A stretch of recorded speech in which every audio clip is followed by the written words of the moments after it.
Very good. I'm delighted to speak today on this as well, Minister.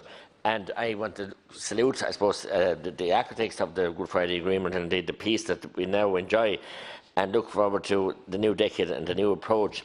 And it's quite telling. I happened to be in the British Ambassador's residence in Washington 2 years ago, shortly, in Paddy's, the day before St. Patrick's Day, Laufey Powdery.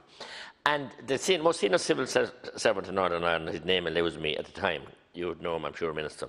He had to take the stage instead of the First Minister and Deputy First Minister were there, but they weren't interested in, they weren't active, they weren't functioning. And he was quite annoyed and quite, and he left his head down. He was retiring. He said, "I can say this today." He really gave out that, that didn't get the right together and weren't working together. And when I think of all the work that the likes of former Minister and Deputy Senator Matt Mansfield and indeed Father Alec Reid and others did, many others, including former Taoiseach Graham and many others, to get the peace that we have. And I see the issues, that are legacy issues that are not being dealt with. So I feel, before we can really embrace the new decade and the new approach, we must deal with those legacy issues. And if you take the Omagh bomb, for instance, and Mr. Michael Gallagher and his family and the other families, and that a terrible atrocity, and the fact that your Taoiseach, the former Taoiseach Kenny, promised to me what he wouldn't do for him and meet him, and he abandoned him. Like a hot potato, just abandoned him.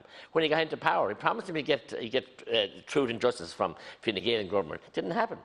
Former John White, who died during the year, and his late mother was laid to rest. His mother was laid to rest only last week, broken-hearted after the way he was treated, and the efforts he made to ensure that Omagh bomb wasn't delivered and wasn't planted and didn't get to where it got to.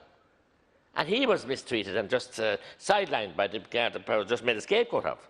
So we must deal with these legacy issues. And Aidan McAnespy, and his anniversary recently, and I didn't know him, but my boys, brothers and sisters worked with him in Monaghan, and the treatment and the testimony he told them every other day he went to work late, more often than not, because of his blackguarding and skullduggery and ill treatment at Auckland Client at the checkpoint.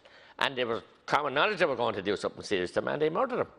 And no sign of any investigation, any meaningful investigation or inquiry into those issues. So, new decade and new visions and a new approach.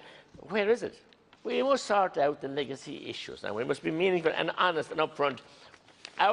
We can only do so much down here, but not misleading families in the north that were wanting justice and playing politics with it and let him abandon it. And I salute Michael Gallagher and what he's doing every year in the Commemoration Committee, and the trauma that he's gone through and continues to go through. So we must be honest with ourselves and be fair and reasonable to the people that expect us to help them. Thank you.